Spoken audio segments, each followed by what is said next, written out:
So hello students, here with one of the very interesting topic from Mathematics 1, matrices. The basics of these topics we have already seen in standard 11, but then also we'll be having a quick revision of what is there in 11 and what is there in 12th. So I have made a complete case study all together for 11th and 12th together.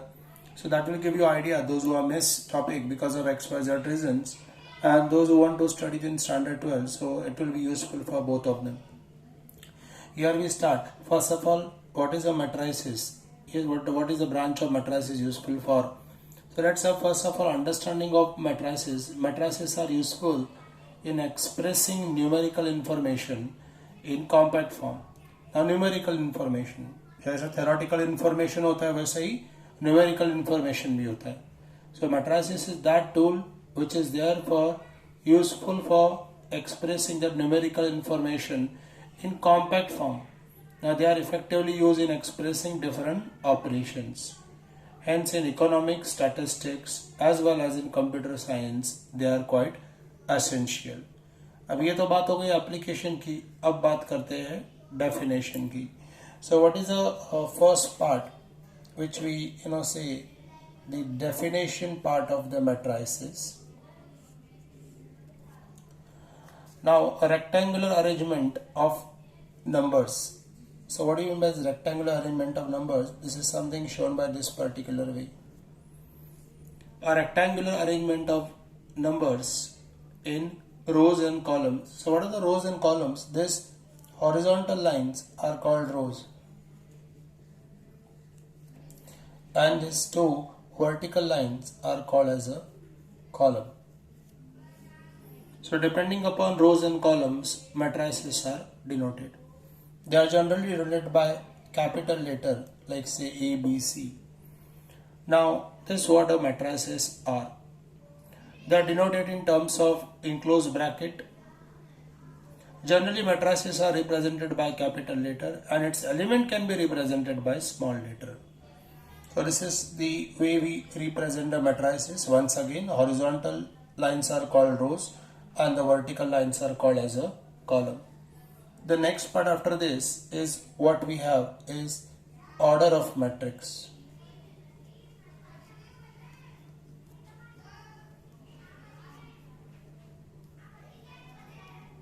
Now what is the order of matrix? Now depending upon rows and column, yes, रोज और columns जितने होते हैं उनके base पर matrices की order लिखी जाती है. जैसे एग्जांपल के तौर पर मैंने यहाँ दिया हुआ एक मैट्रिक्स और उनमें एलिमेंट लिखे हैं 2, 6, 4 and 8. Now I can see there are horizontal lines which are 2 and vertical lines are also 2. So remember rows का भी जो नंबर रहेगा, जैसे रो 1, रो 2, तो यहाँ 2 रो है, सो रोज का ये नंबर आगे लिखा जाए और कॉलम का जो नंबर रहेगा उसे पीछे लिखा जाए. So this is what we have called a order of matrix. Let's take one more example. Suppose there is a matrix B which is given by 2, 6, 4 and 12. So how many rows are there if you observe? Horizontal lines are only 1. How many vertical lines are there? There are 4. So 1 into 4. Next one. Suppose there is a matrix say C. And this matrix C is given by 6, 9, 7, 10 and say 8 and 12. Now we can observe in this case the horizontal lines are 3 and vertical lines are 2. So horizontal lines are called rows and vertical lines are called columns. So I can say R1, R2, R3 and column 1, column 2.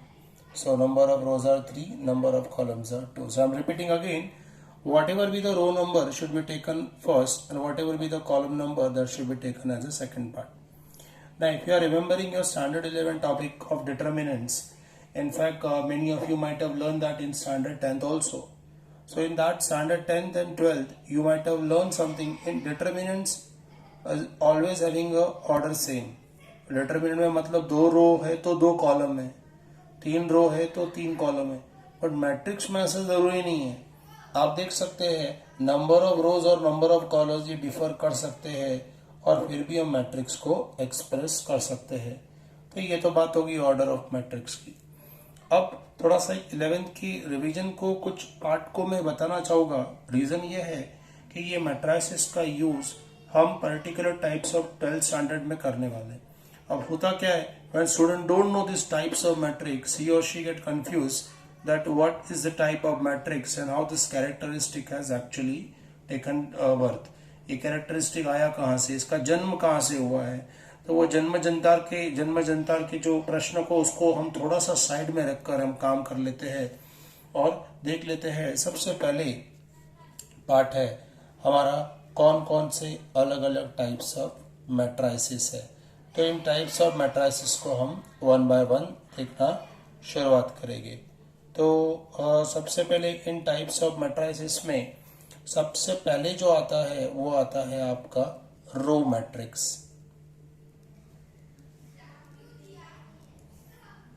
Now what do you mean by a row matrix?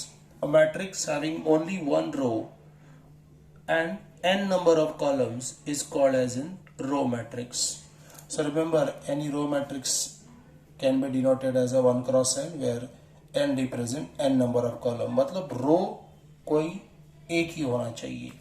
तो एक example के तौर पर बता देता हूँ, जैसे a is equals to 1 6 7 8।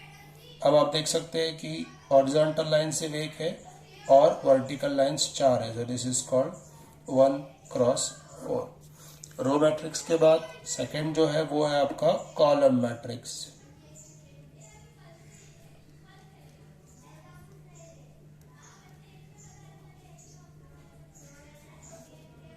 Column matrix are denoted by n cross 1. So what do you mean by column matrix?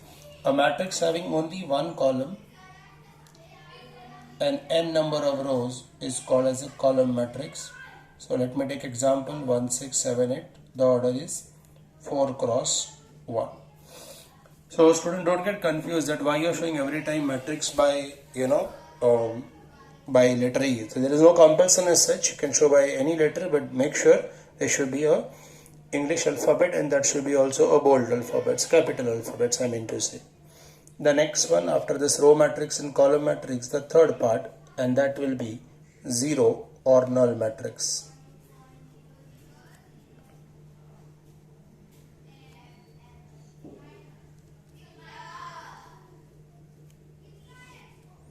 So what is zero or null matrix? A matrix in which every element is zero is called as a zero or null matrix. It is denoted by letter O. So O is equals to, this is O is equals to, and what is the order? The order is nothing but 3 cross 2. This is O equals to, and this will be 1 2 3 1 2 3 1 2 3, and this order will be 3 cross 3. That is called a zero or a null matrix. The next one, the next type of this matrix. See, we are not started at types of matrix. I mean to say a different type and problems. We are discussing what is types of matrices. मतलब matrices में क्या सब types है? Square matrix.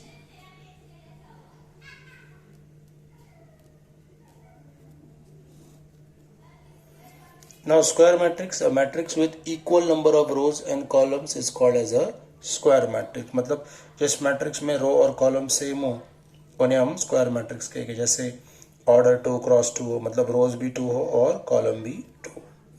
जैसे और एक order का square matrix हम देख लेते हैं जिसका बहुत ही सरस इस्तेमाल है 3 क्रॉस 3। तो ऐसे जो मैट्रिक्स होते हैं जिनमें रोज और कॉलम दोनों सेम होते हैं, ऐसे टाइप के, मैं एलिमेंट्स की बात नहीं कर रहा हूँ, मैं बात कर रहा हूँ रोज और कॉलम्स की। वो कुछ भी एलिमेंट्स कुछ भी हो सकता है, नेगेटिव हो सकता है, जीरो हो सकता है, कॉम्प्लेक्स नंबर हो सकता है, बट रोज एंड कॉलम्स दोनों सेम होने चाहिए। आई होप यहाँ तक के पार्ट में कोई डिफिकल्टी नहीं है, हम आगे बढ़ रहे हैं।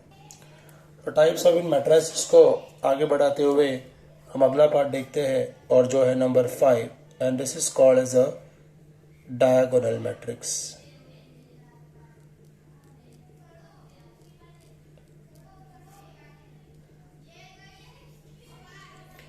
Now what is a diagonal matrix? A square matrix in which every non-diagonal element is 0 is called as a diagonal matrix. So पहले तो diagonal का ये concept समझ ले किसी भी matrix के साथ जुड़ा हुआ. Here I have taken 3 cross 3 matrix. Now what do you mean by 3 cross 3? इसके रोज भी 3 है और जिनके कॉलम भी 3 है. ऐसे मैट्रिक्स को हम कहते हैं डायगोनल मैट्रिक्स. तो डायगोनल मैट्रिक्स में या देखिएगा, अगर हम किसी भी स्क्वायर मैट्रिक्स को देखें तो हमारे दिमाग में 2 डायगोनल की संकल्पना आती है. एक होगा आपका लेफ्ट से शुरू होते हुए राइट पर आते हुए और दूसरा होगा राइट से आते हुए लेफ्ट पर जाते हुए. बट प्रिंसिपल डायगोनल याद रखिएगा, जहां भी आर्थर कैली ये मैथमेटिशियन है जिसने मैट्राइसिस की संकल्पना की संरचना की लोगों के सामने रखा, तो आर्थर कैली ने अपने उस सिद्धांतों में लिखकर रखा हुआ है कि जब भी आप मैट्राइसिस का डायगोनल की बात करेंगे तब आप लेफ्ट साइड से राइट साइड की बात करें.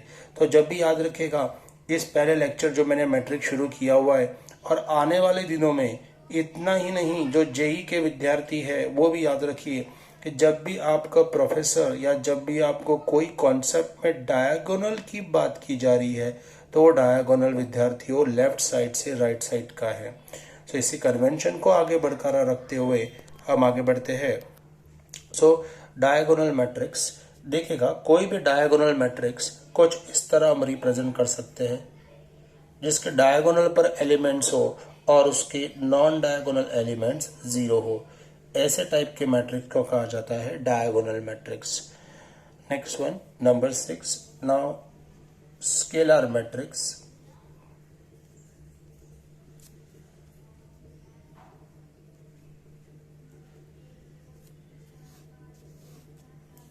Now what is a scalar matrix? A diagonal matrix in which all the diagonal elements are same is called as a scalar matrix. So diagonal matrix और diagonal elements are same, मतलब scalar matrix कुछ इस form का हो सकता है जहां diagonal elements are exactly same.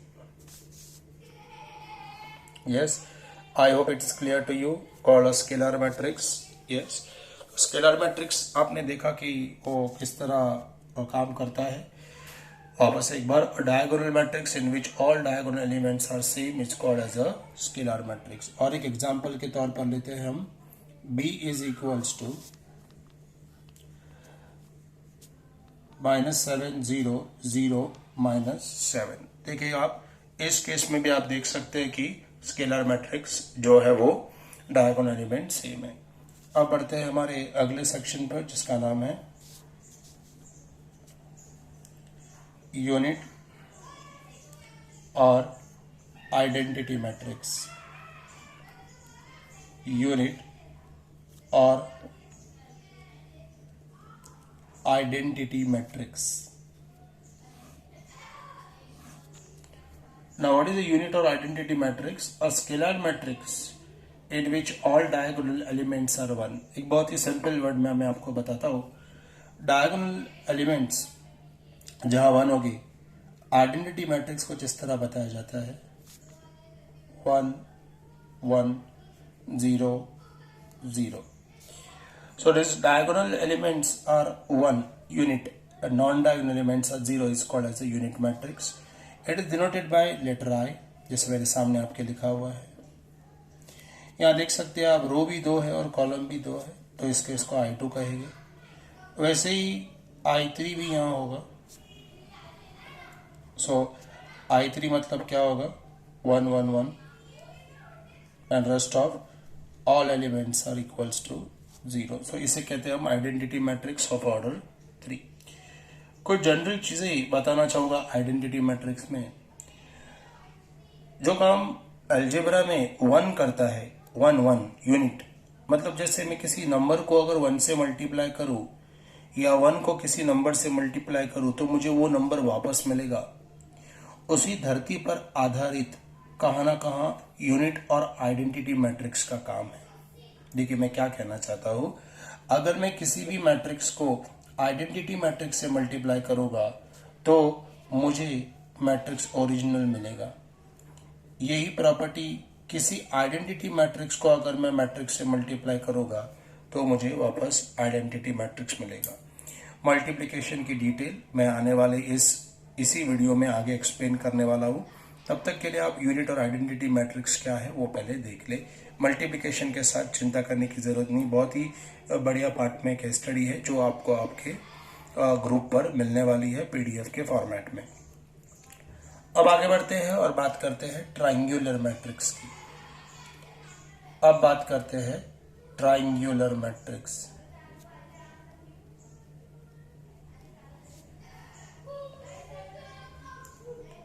Now what is triangular matrix?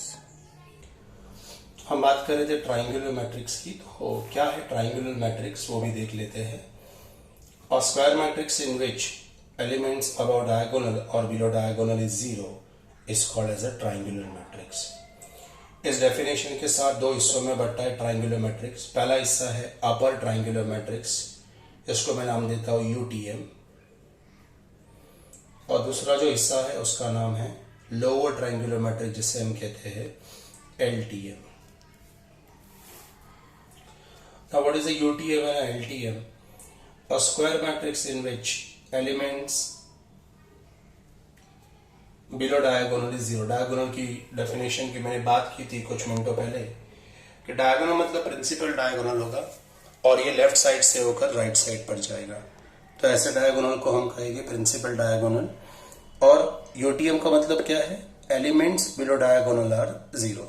मतलब मान लेते कि एग्जाम्पल के तौर पर लेते हैं कि 4 1 2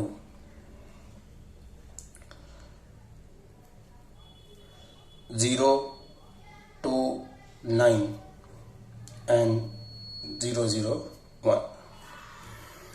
अब आप देख सकते हैं कि एलिमेंट्स बिलो डायगोनल 0 है, तो ऐसे टाइप के मैट्रिक्स को हम कहेंगे अपर ट्रायंगुलर मैट्रिक्स। अब आते हैं आगे और बात करते हैं एलटीएम के बारे में। सो एलटीएम क्या है? LTM is something like that elements about diagonal are 0। So elements about diagonal मतलब कुछ इस तरह हो जाएगा, elements about diagonal are 0, sorry 2 से 6 4 8 9 एंड 4। आप देख सकते हैं ये 2 6 4 का हमारा डायगोनल, उसके ऊपर के एलिमेंट्स 0 है। अगले कॉन्सेप्ट पर आते हैं और नेक्स्ट टाइप है जो मैट्रिक्स के डिटरमिनेंट पर आधारित है, और इसे हम कहते हैं determinant of a matrix.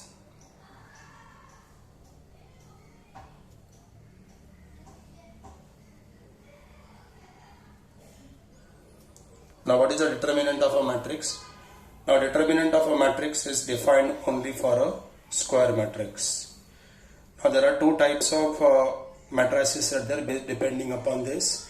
The first is called singular matrix,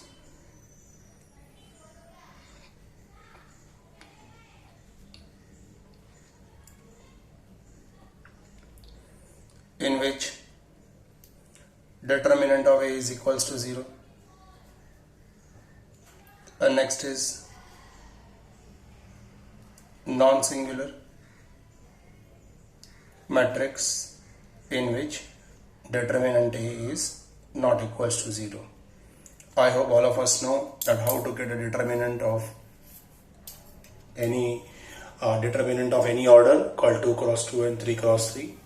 But still, if anybody still don't know how to get a determinant, he or she can approach me personally, so I can make a video on that and can definitely put up it that how to find out the value of determinant. We'll go to the next part. The next one what we have is called transpose of a matrix. So what is a transpose? Yes, this is our 10th one called transpose of a matrix.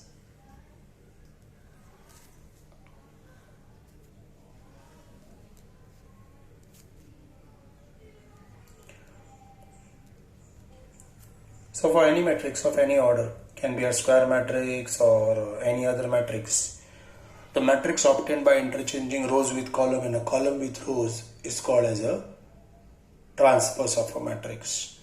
So remember, transpose of matrix is denoted by A dash. So what we do, we can interchange rows with column और column with रोज. ऐसे type का जो matrix होता है उसे कहते हैं हम ट्रांसपोज ऑफ अ मैट्रिक्स. तो इसका मतलब ये भी होता है कि कोई मैट्रिक्स ए जिसका ऑर्डर m क्रॉस n है और मैंने अगर अब उसका ट्रांसपोज फाइंड करने के लिए कहा, तो बहुत ही सिंपल शब्दों में अगर मैं कहूँ तो m और n अपनी जगह को बदल लेते हैं. तो ये जो नया मैट्रिक्स होगा दोस्तों, ये होगा आपका n क्रॉस m. अगले इस पर चला जाता हूँ. अब एक एग्जाम्पल लेते हैं. मान लेते हैं कल एक मैट्रिक्स बी है जो 3 6 8 एंड 4 5 2 और मान लेते इसका ऑर्डर जो है 2 क्रॉस 3 और मैंने कहा कि बी डैश ये ऑर्डर आपको फाइंड करनी है, मतलब बी डैश फाइंड करना है. तो क्या करना है आपको, ये जो पहली रो दिख रही है इसको हम कॉलम के फॉर्म में लिखेंगे और जो दूसरी रो लिख रही है इसको भी कॉलम के फॉर्म में लिखिए. तो ये हो जाएगा आपका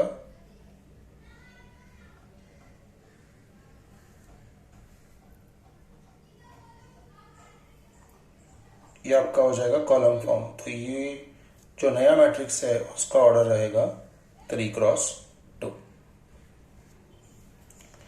next one, transpose of matrix के बाद ट्रांसपोज ऑफ मैट्रिक्स में हमारे पास दो एक्चुअल ऑर्डर है, दो एक्चुअल टाइप है. पहला है सिमेट्रिक मैट्रिक्स. तो क्या है सिमेट्रिक मैट्रिक्स? मैट्रिक्स जिसमें मैट्रिक्स और उसका ट्रांसपोज दोनों आइडेंटिकल होते हैं, ऐसे टाइप के मैट्रिसेस को कहा जाता है सिमेट्रिक मैट्रिक्स. एक एग्जांपल के तौर पर बताना चाहूंगा आपको. जैसे कल मान लेते हैं कि मैट्रिक्स से कुछ इस तरह है जो 2 0 0 2 ऐसे मेरे पास दिया हुआ है और मैं इसका ट्रांसपोज लेता हूं. देखिए मैंने इसका ट्रांसपोज लेना है, जरा गौर से देखिएगा मैं कि ट्रांसपोज कैसे ले रहा हूं. मैं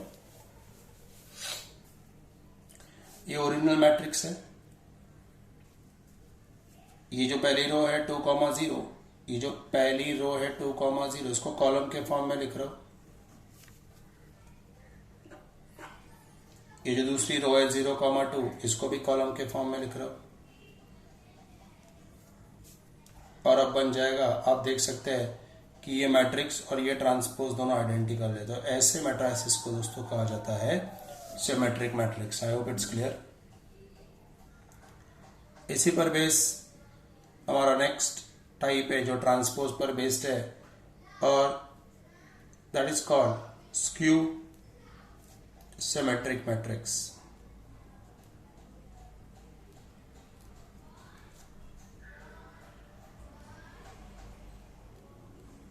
Now what is skew symmetric matrix? Matrix in which A equals to negative of A transpose is called as a skew symmetric matrix. जैसे मान लेते हैं कि कल एक मैट्रिक्स है A आपके पास और वो ऐसे कुछ है 0 0 2 और -2 और जैसे मैं इसका अगर ट्रांसपोज लेता हूं तो इसका ट्रांसपोज लेने के बाद मुझे क्या मिलेगा, A transpose is equal to, गौर करें वापस, ये जो रो है वो कॉलम बन जाता है और जो सेकंड रो है वो सेकंड कॉलम बन जाता है. So in that case A transpose, if I take a negative sign common, I'll get this as 0 -2 2 and 0. So A transpose, now I can see actually what I have done, I have taken A transpose and from this 4 I have taken negative sign common. So if I have negative sign I have taken common, 2 has turned to -2, 0 and 0 remain as it is and -2 has turned to 2. I am repeating again, I have taken 2 minus sign common from this. Now I can see this matrix what is there and the original matrix is 0 2 0 2 -2 0 -2 0. Isn't it the same? So can I write down original A instead of this matrix? Yes, A transpose equals to minus A. So A equals to minus of A transpose is basically this type of matrix is called as a skew symmetric matrix. So one more note or one more observation about a skew symmetric matrix. Now I have taken here example only for 2 cross 2 skew symmetric matrix, but skew symmetric matrix can be of order 3 cross 3, 4 cross 4. One observation for especially for the JEE students, note that in a skew symmetric matrix each diagonal element is 0. ये जो diagonal element है ये दोस्तों हमेशा क्या होता है दोस्तों 0 होता है. So that's what we have. So till that we will learn what you call types of different matrices from 11, which concepts are definitely required for 12. Now we'll go to few operations which are there, and this I have given the name in my case study as algebra of matrices. Please pay attention on them also. Here we start with the algebra of matrices. So here we start with something called algebra of matrices. So what are the operations under that? अब जब मैं कहता हूँ algebra of matrices, तो क्या algebra of matrices क्या है? तो बहुत से operations की बात कर रहा हूँ मैं दोस्तों. ये कौन कौन से operation है वो देखिए. So algebra of matrices consist of, सबसे पहला ऑपरेशन जो मैं इसके अंदर आपके साथ डिस्कस करना चाहूंगा, और वो है equality of matrices.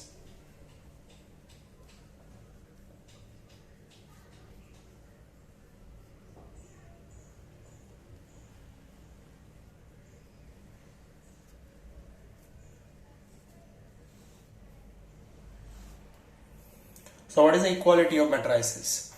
Equality of matrices ऐसा पार्ट है that two matrices A and B are said to be equal if.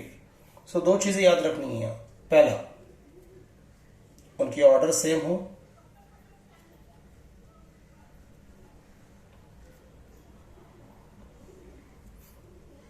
और दूसरा their corresponding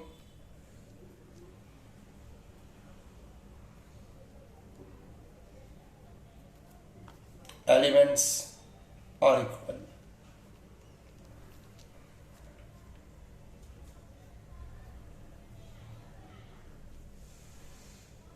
तो ये करस्पॉन्डिंग से क्या मतलब है, एक एग्जाम्पल के माध्यम से लेते हैं. जैसे लेते हैं यहाँ एक example, A is equals to 15, 14, 12 and 10, and B is equals to 15, 14, 10 and 12, and C is equal to 15, 14, 10 and 12. Now I can see the order of matrix A is 2 cross 2, order of matrix B is 2 cross 2, and order of matrix C is also 2 cross 2. तो क्या same order होने से तीनों matrix equal होते हैं? तो इस question का आंसर इस डेफिनेशन को देखते हैं कि उनकी ऑर्डर सेम होनी चाहिए. तो आप कहेंगे हाँ ऑर्डर सेम है, तीनों सेम है, बट जो बहुत इंपॉर्टेंट पॉइंट है इन सब में वो है उनके corresponding elements are equal.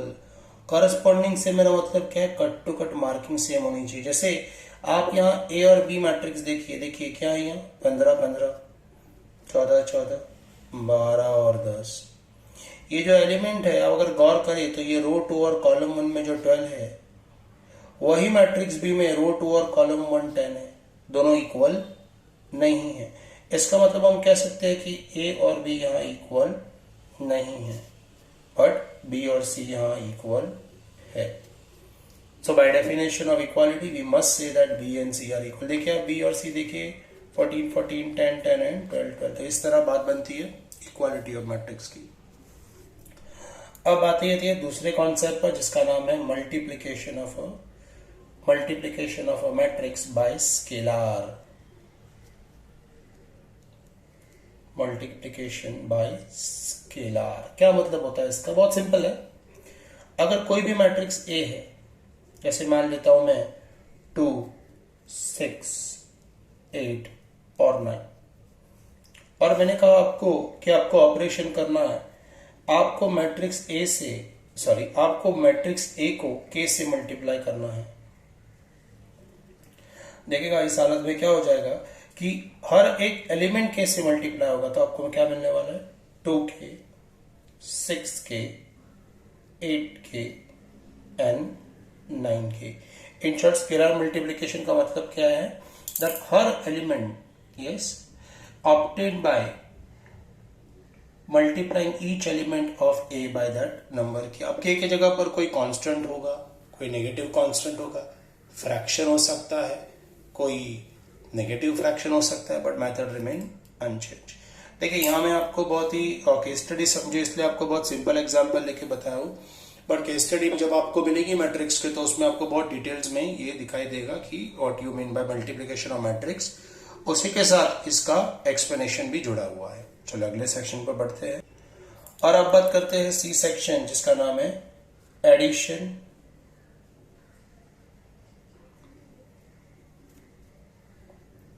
And subtraction of matrices.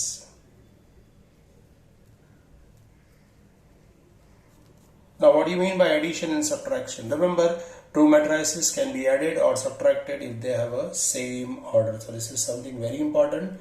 They must have a same order. Let's take an example. Suppose there is a matrix A with order say 2 cross 2, 2, 6, 9, 4. And there is a matrix B, say 1, 3, 2, 2. Now if I ask you about a matrix order, that will be definitely a 2 cross 2. If I ask you about a matrix B order, that is also a 2 cross 2. Now if that is the case, and if I ask you what is A plus B, then what you have to do, you have to just add the corresponding element. Now one thing you can see that for addition purpose, I must have a same order. Irrespective of whatever elements, I must have a same order. So let's see. So 2 and 1 we're going to add, we get 3. 6 and 3 we're going to add, we get 9. 9 and 2 we're going to add, we get 11. And 4 plus 2, that is equals to 6. Now what is 2 for addition? That is 2 for subtraction also. So A minus B. 2, 6, 9, 4, and this will be 1, 3, 2, 2. Now if subtract them, yes, so process remain unchanged. जो addition था उसकी जगह पर क्या है, subtraction है. सो 2 minus 1 क्या हो जाएगा आपका, 1 आ जाएगा. 6 minus 3, 3 हो जाएगा. 9 minus 2, 7 हो जाएगा. और 4 minus 2, 2 हो जाएगा. तो कोई चेंजेस नहीं है एडिशन एंड सब्ट्रैक्शन में. ऑर्डर सिर्फ सेम होना चाहिए और करस्पॉन्डिंग एलिमेंट्स को काम करवाना है. चलो अगले पार्ट पर बढ़ते हैं और जिसका नाम है मल्टीप्लिकेशन ऑफ टू मैट्रिसेस, जिसका आप बेसब्री से इंतजार कर रहे थे. वो आ रहा है आपके लिए multiplication of to matrices. Be careful, concept required for standard 12th in a great detail. It is required for our JEE student also and might be in a further application part in your further post graduation also you require this part. Please hear it carefully. Multiplication of two matrices, that's our second frame. अब बात करते हैं multiplication of to matrices की. So if the number of columns of matrix A, मान लेते हैं matrix A जिसकी order है आपके पास m क्रॉस n, और ये है मैट्रिक्स बी जिसकी ऑर्डर है आपके पास से p क्रॉस q. हमें नहीं पता m क्या है, n क्या है, p क्या है, q क्या है. करस्पॉन्डिंग टू मैट्रिक्स ए ये एक मैट्रिक्स की ऑर्डर है जो फर्स्ट नंबर हम सबको पता है कि रो रिप्रेजेंट करता है, सेकंड रिप्रेजेंट कॉलम रिप्रेजेंट करता है. यहाँ R1 C1 से मेरा मतलब है कि row and column for the matrix 1. वैसे आप देख सकते हैं ये आपका R2 है और ये आपका C2 है. तो याद रखिएगा दो मैट्रिसेस मल्टीप्लाई कब होते हैं, जब पहले मैट्रिक्स का column, so column of first is equal to row of 2. तो जब ये दो नंबर सेम होंगे तब याद रखेगा मैट्रिसेस मल्टीप्लाई होगा. अगर आप अलजेब्रा की बात करें तो ऐसा कोई रूल वहां लागू नहीं होता. जब मैं दो नंबर्स को मल्टीप्लाई करता हो तो वो कांस्टेंट हो, वो जीरो हो, वो फ्रैक्शन हो, वो नेगेटिव फ्रैक्शन हो, वो कॉम्प्लेक्स नंबर हो, वो नेगेटिव नंबर हो, ऐसा कोई रूल वहां फॉलो नहीं होता. बट मैट्रिसेस में थोड़ा सा रिस्ट्रिक्शन है कि जब भी मैं दो मैट्रिसेस को मल्टीप्लाई करता हूं, ये कब पॉसिबल हो सकता है, जब पहले मैट्रिक्स का कॉलम और दूसरे मैट्रिक्स का रो ये जब दोनों सेम होते हैं तब उनकी मल्टीप्लिकेशन पॉसिबल है। In short n should be equal to p। इतना ही नहीं, ये भी याद रखिएगा कि जब ये मल्टीप्लिकेशन होती है तब इस मल्टीप्लिकेशन के बाद नया मैट्रिक्स आएगा। जैसे मैं दो नंबर को मल्टीप्लाई करता हूं, दो मान लीजिए कि दो अलग अलग नंबर है, विभिन्न नंबर है, विभिन्न संख्याएं है, और ऐसे विभिन्न संख्याओं को जब मैं मल्टीप्लाई करता हूं तो मैं देख सकता हूं कि जो मेरा कुल आता है, जो मल्टीप्लिकेशन का कुल आता है, वो एक अलग नंबर होता है। जैसे एग्जाम्पल के तौर पर 2 into 6 एक नया नंबर मिलता है 12। वैसे दोस्तों मैट्रिक्स का भी है। जब दो मैट्रिक्स कंफर्म हो जाते हैं कि भाई हाँ इनकी मल्टीप्लिकेशन पॉसिबल है, तो उनमें से एक नई मैट्रिक्स की उत्पत्ति होती है और उस मैट्रिक्स की ऑर्डर होती है m क्रॉस q। अगर थोड़ा गौर से देखेंगे तो फर्स्ट मैट्रिक्स का पहला नंबर और दूसरे मैट्रिक्स का दूसरा नंबर ये दोनों सेम होने चाहिए। तो जब आप मेरी केस स्टडी देखेंगे, मैंने इस मल्टीप्लिकेशन ऑफ टू मैट्रिसेस में दो अप्रोच रखे हैं बच्चों के लिए।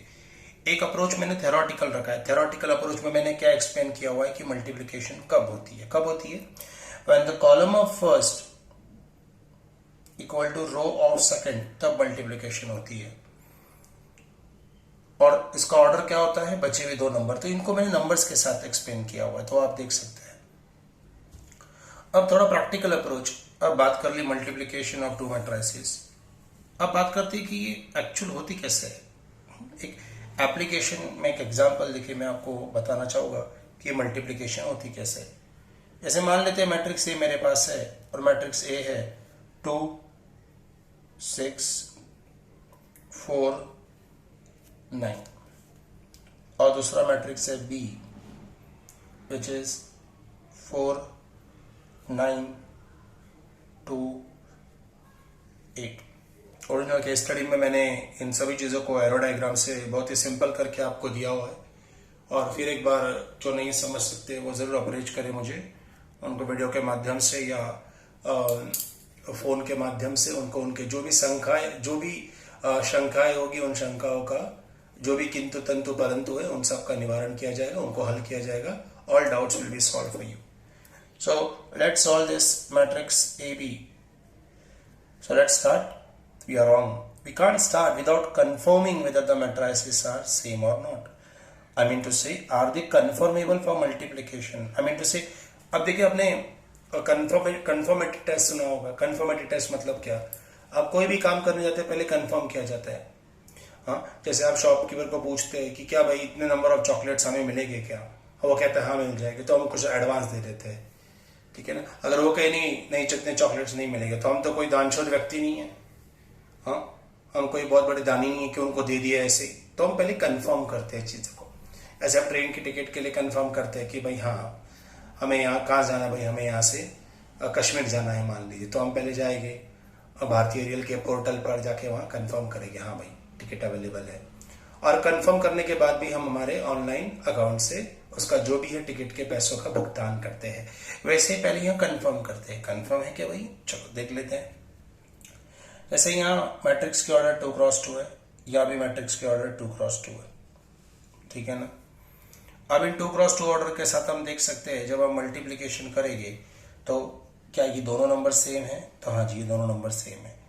इसका मतलब मल्टीप्लिकेशन 100% प्लेस लेगी। जब मल्टीप्लिकेशन प्लेस करेगी तो उसका ऑर्डर क्या रहेगा, वो भी रहेगा 2 क्रॉस 2। तो ये भी वहाँ उस मैट्रिक्स में आपको पता चलता है। इसके लिए कोई रॉकेट साइंस नहीं है, it's very important principle, you should understand that. So let's go to the next part. Now will talk about the multiplication part. So this is my first row, we're going to multiply with this column, then we're going to multiply with this column. Once a column get over, we'll come to the next row and same process will continue. See, so 2 into 4 plus 6 into 2. The next one 2 into 9 plus 6 into 8. Now the column gets over, let's terminate, come to the next row. 4 into 4 plus 9 into 2, 4 into 9 plus 9 into 8. So what is the order of matrix AB? The order of matrix AB will be